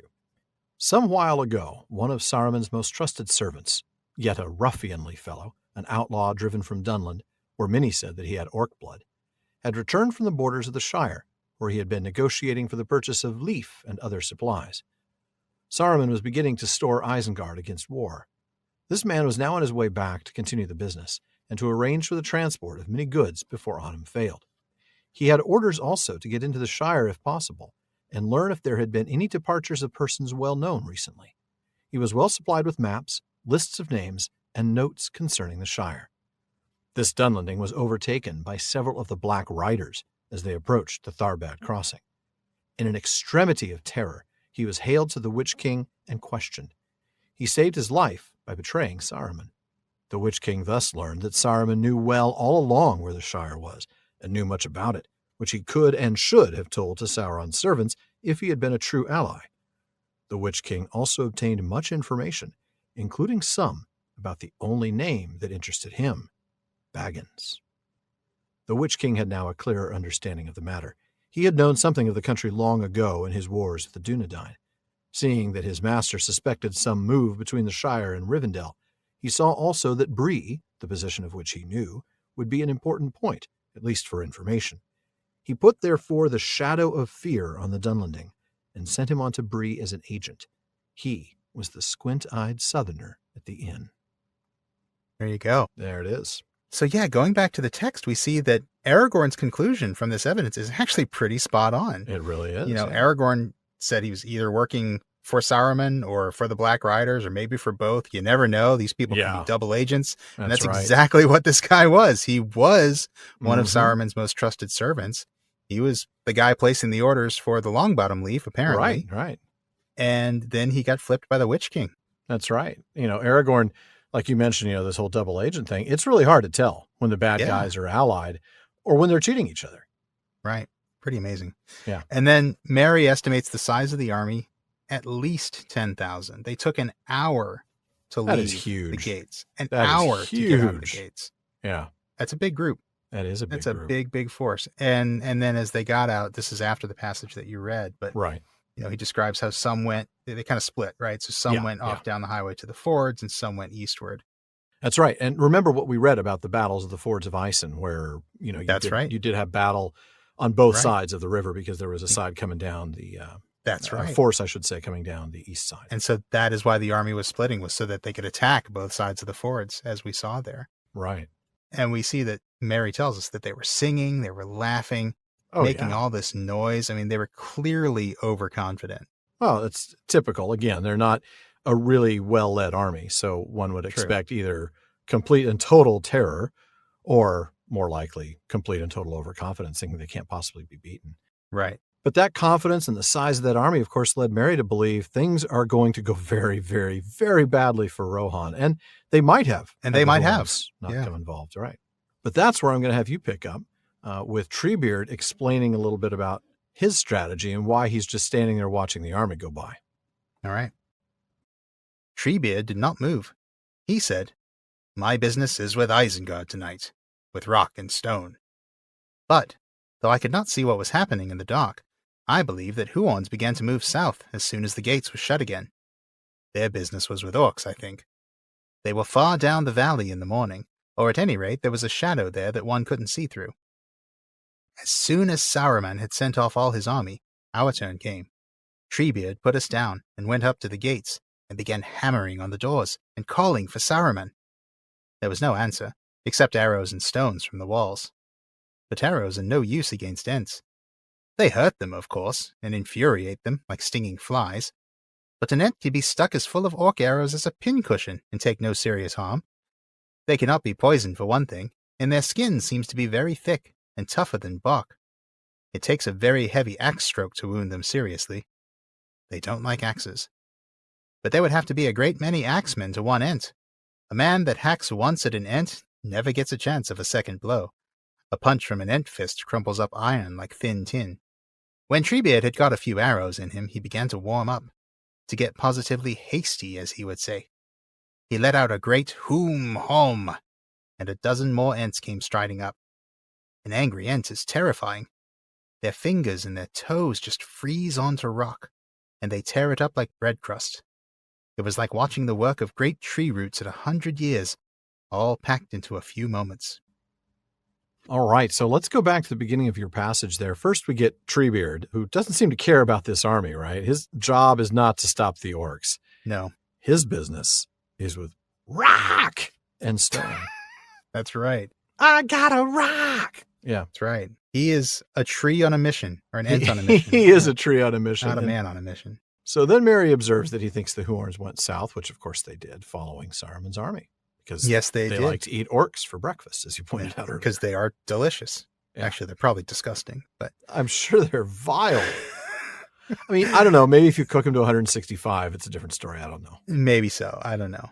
All right. Probably not. But he mentions their being in the valley in the morning, describing a shadow there that one couldn't see through, Uh-huh. which squares precisely with what we covered in the first episode on Helm's Deep. That was episode 207. Yeah. When Legolas could see great shapes far away upon the bank of the river, but couldn't give more details because there is a veiling shadow that some power lays upon the land, and it marches slowly downstream. It is as if the twilight under endless trees were flowing downwards from the hills. That's right. That totally squares with that. But now with Saruman's army gone, and the Huorns after them for a little morning snack, it's time for the Ents. It's time for the Ents. Treebeard starts, not by doing what I'd expect, but by knocking on the door. Knock, knock. Oh, Well- Saruman, are you there? Well, I gather that this is a bit more of a, kind of an angry knock. This Maybe is like when Fingolfin pounding on the doors of Angband, right? This is like when your neighbor comes to your door and angrily knocks on the door because It's 2 in the morning. you Stop blocked the him in his party. driveway or something. Yeah. But the only response to this is arrows and stones, which leads to a very interesting observation by Merry about the natural armor of Ents, doesn't it? It does. It does. They've got a naturally high AC. Arrows hurt them, but they don't harm them. They're kind of like stinging flies. I mean, they Right, can't be right. poisoned, for one thing. No, and their skin is exceptionally thick, as one would imagine. And in fact, the text tells us it takes a very heavy axe stroke to really hurt them. Right. But you'd never get a second blow in. No. Because you hit an Ent once with an axe, you ain't going to hit an Ent twice. Yeah. Because an Ent punch crumples iron like tin. Wow. Wow. That is just... Yeah. mm. Yeah. And you don't want Yeah. that crumpled iron puncturing a lung. No. Well, you're crushed. You're just so much chunky salsa if an ant, There's that, decides to take you down. So Treebeard, now with all the arrows coming after him and the fact that nobody would answer the door when he knocked, gets a little hasty. Yeah. I mean, he calls for a dozen more Ents, and now they start getting to work. Yeah. And then I love hearing Mary's description of an angry Ent. I mean, this is a yeah. guy he's hung out with Ents. He's gotten pretty comfortable with Ents for the most part. More so than most people. But even to Mary, an angry Ent is terrifying. Mm-hmm. And we get a very good objective description as to why. They can tear up rock like bread crust. Man, that is something. It's like watching the work of tree roots over the course of an entire century, but in seconds. I love that description. Yeah. It's like watching a time-lapse video, right? Of like tree roots breaking through concrete or something. Yeah. Yeah. This is like the power of nature, but on a logarithmic scale, Yeah. Super, super fast. And in 5 minutes, the gates are in ruin. Wow. 5 minutes. 5 minutes. Well, that escalated quickly. And the walls are next. Well played. Well played. Indeed, they are next. And that's where I'm going to pick up. All right. I don't know what Saruman thought was happening, but anyway, he did not know how to deal with it. His wizardry may have been falling off lately, of course. But anyway, I think he has not much grit. Not much plain courage alone in a tight place without a lot of slaves and machines and things, if you know what I mean. Very different from old Gandalf. I wonder if his fame was not all along mainly due to his cleverness in settling at Isengard. No, said Aragorn. Once he was as great as his fame made him. His knowledge was deep, his thought was subtle, and his hands marvelously skilled, and he had a power over the minds of others. The wise he could persuade, and the smaller folk he could daunt. That power he certainly still keeps. There are not many in Middle-earth that I should say were safe if they were left alone to talk with him, even now when he has suffered a defeat. Gandalf, Elrond, and Galadriel, perhaps, now that his wickedness has been laid bare. But very few others. So, yeah, Mary starts speculating about Saruman. He Right. observes that, look, he didn't know how to deal with the attack, which we No. know is because he's a terrible general. Right, yes, he is. But Mary draws a different conclusion from that, doesn't he? He does indeed. He concludes that Saruman doesn't seem to have much grit or courage, pointing out that without his machines and slaves and all this, he really doesn't have anything. He leans so heavily on those tools, if you will. And that certainly is true. Oh, that is true. I think that is true based on what we know about him. And we'll see that throughout, right? We'll see Yeah. that in the voice of Saruman in the next chapter. But then he goes a little far with that speculation, right? He wonders if maybe Saruman's fame is simply a result of him living in this amazing place, Right. Isengard. Right. But Aragorn sets him straight. He actually really was great once upon a time. Yeah, he was. He had deep knowledge. He had subtle thoughts. Remember that use of that word subtle. Yeah. And he had skilled hands. He was great once upon a time. He's just That makes me think of Feanor. declined. All three of those together. Deep knowledge. Absolutely. Yeah. Subtle thoughts and skilled hands. Yeah. Absolutely reminds me of Feanor, as does this next little bit here. That's right. A power over the minds of others, Uh-huh. persuasion and daunting. Yeah. Just go back to Feanor convincing all the elves to leave. Some of whom would later say, it was like being drunk. Yeah. Besotted as if with wine. Yeah. We were besotted as if with wine. Mm-hmm. But Aragorn reminds Merry, look, he most likely still has that skill, that power over others. And there are just a handful of people who'd be safe to speak with him. And I don't think it's an accident that he names the three bearers of elven rings, but nobody else. Oh, that's a good point. Yeah. Yeah. That's a very good point. Only those that have a ring would be able to. Only those who have, not just that they have the ring. It's not that the ring would give them the ability to withstand. I think it's the fact that if you have the power internally to wield a ring. Oh, that could be. Yeah. Then you have the power to resist Saruman, perhaps. I wonder. Yeah. I mean, the ring you'd think would give you a boost, but yeah. Probably so, yeah, because the ring does boost their innate power. But imagine if, let's say, Pippin had Nenya. Oh, Pippin with an elven ring would not be able to stand up to Pippin Saruman. with Nenya would just hand Nenya to Saruman when he asked for it. Yeah, exactly. Right. Yeah. You have to have the power Pippin first. with the one ring would not be able to stand up to Saruman. No, he wouldn't. In fact, Saruman would very quickly have the one ring. Right, exactly. Yeah, no, that's a good point. I mean, I suppose it's a little bit of both. They have the natural power to wield those rings, and the ring is going to boost their power. But I think you're right. I don't think it's an accident that he names those three. No. I wonder, how much does he know? I know that the discussion of the elven rings is verboten. Elrond makes that very clear at the council. Yeah. We don't talk of those things. You wonder if Aragorn But Aragorn knows. Must know, right? He must know. Aragorn must know something. He's got to at least know about Gandalf and Narya. Probably. And I would imagine maybe he speculated or knows because he knows Galadriel so well. After all, this is his future grandmother-in-law. Yeah. He knows about her and her ring of power. It's very possible that he does, yeah. Yeah. And he lived in Rivendell for, his entire So, youth. yeah, that's true. Yeah, so he he probably may know about all knows. three of them. Yeah. Yeah, that makes sense. He probably does. He's also very good at keeping a secret. Yeah, he is. So I'm going to go ahead and have you pick up there for the last reading of this half of the chapter with Saruman's, escape, really. There's no other way to put it. Yeah. Yeah, and Pippin's going to pick up right in response to Aragorn's assertion that only those three would be safe. Yeah. The Ents is safe, said Pippin. He seems at one time to have got round them, but never again. And anyway, he did not understand them, and he made the great mistake of leaving them out of his calculations. He had no plan for them, and there was no time to make any once they had set to work. As soon as our attack began, the few remaining rats in Isengard started bolting through every hole that the Ents made. The Ents let the men go after they had questioned them, 2 or 3 dozen only down at this end. I don't think many orc folk of any size escaped. Not from the Huorns. There was a wood full of them all round Isengard by that time, as well as those that had gone down the valley. When the Ents had reduced a large part of the southern walls to rubbish, and what was left of his people had bolted and deserted him, Saruman fled in a panic. He seems to have been at the gates when we arrived. I expect he came to watch his splendid army march out. When the Ents broke their way in, he left in a hurry.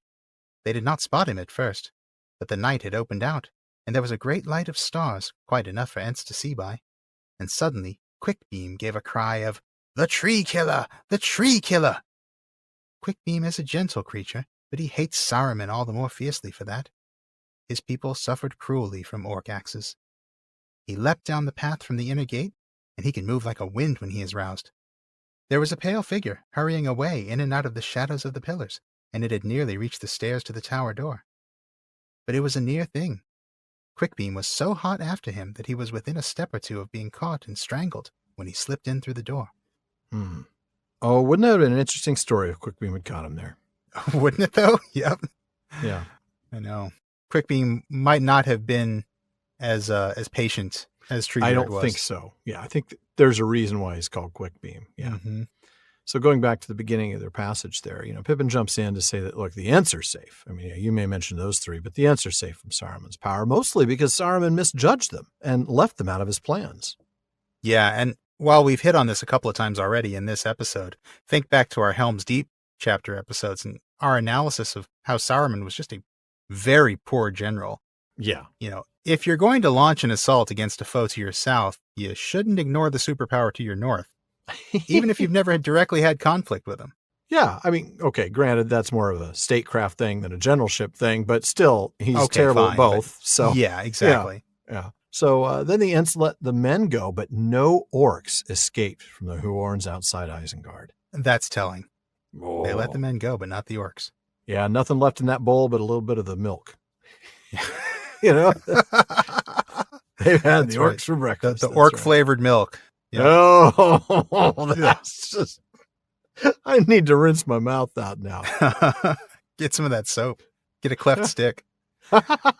And once the walls were rubble and his people were gone, Saruman, yeah, brave soul that he is, ran away. Bravely brave Sir Solomon. Yeah, exactly. They didn't spot him at first, but then Quickbeam saw him leaving the walls. Yes, he did. And we get that reminder of the fact that, Quickbeam's very gentle, but because of that gentility, that tenderness, he hates Saruman all the more because of the suffering that his people endured. And, we talked about this at length in the Treebeard chapter about the Rowan trees. Yeah. Right. Man. So then you get Quickbeam's pursuit of Saruman, which was amazingly fast. He's like a wind when he is roused. As we know, these Ents travel at 14 feet to a stride. Mm-hmm. They're moving quick. Yeah. Yeah. And it was a close call. Saruman was within a step or two of capture. And being torn to shreds by an angry Ent. Yeah, exactly. No doubt about it. Well, when Saruman slipped through the door, you might not have noticed, but there was somebody right behind him. It was Barlaman with a bag of mail. But even when we're done reading the mail, the talk still continues all night long at the Prancing Pony. That's right. Our fantastic listener community keeps the conversation going in all of our social media spaces. At our common room on Facebook, you'll find comments, questions, corrections, and more on every episode, as well as updates from us throughout the week. Just look for the Prancing Pony Podcast on Facebook. And be sure to follow both the page and join the group. Now, the page lets us keep you up to date on the latest happenings here at the PPP, but the group gives you a great chance to discuss Tolkien with your fellow listeners. And of course, we also have some really good discussions going on over on Reddit. You can find us there at r/PrancingPonyPod. And don't forget to follow us on Twitter and Instagram, both with the handle @PrancingPonyPod. And if you're enjoying the show, please share us, and please consider giving us a review on Apple Podcasts. Now, this episode airs on June 20th, and our season is going to wrap up in just a little over a month. But if you're paying attention to the episode numbers, a little math will tell you that episode 222 isn't too far away. And as a matter of fact, we're going to be getting there in the first episode or two of next season. And you might remember the fun we had with our 111st episode, going over the highlights of our first 110 shows. Mm-hmm. Well, we still haven't figured out what to call our 222nd episode, but whatever we call it, it too is going to be a highlight show, with selections chosen by you. That's right. So you need to be thinking of your favorite moments from episode 112 through the end of this season and send them in to Barlaman. Be sure to include an episode number, a starting timestamp, and a brief note describing the segment. Please, that last bit is actually very important because our digital ads vary in quantity and length, so we might be off by a minute or two if you just give us the timestamp. So help us out, tell us what you're thinking of, and if we use your selected clip on the show, we'll give you a shout out. And thanks in advance for helping us celebrate our 11D1 times 2. I know, we'll come up with something. Yeah. And finally, folks, if you want exclusive content, postscripts to the episodes, full bonus episodes, live Discord events with Sean and me, and episodes without digital ads, then check out patreon.com/prancingponypod, where you can support the show by joining the fellowship of the podcast. Now, let's see what messages Barlaman has brought us. Sean? All right. Well, we had kind of a long chapter discussion today, so we only have time for one question. And it's going to come to us from Matthew R. in St. Joseph, Missouri. He pitched us a nice little softball saying, I was curious, Alan and Sean, how many copies or editions of Lord of the Rings and The Hobbit do you own? And is there a particular copy that bears special significance to you personally? Oh. Also, are there any Tolkien-related items on your wish list? Oh, goodness. What kind of question is that? Are there? I think the question is how many? Yeah. Right. Well, do you want me to go first? Yeah, I think so. I'll give you the chance on this one.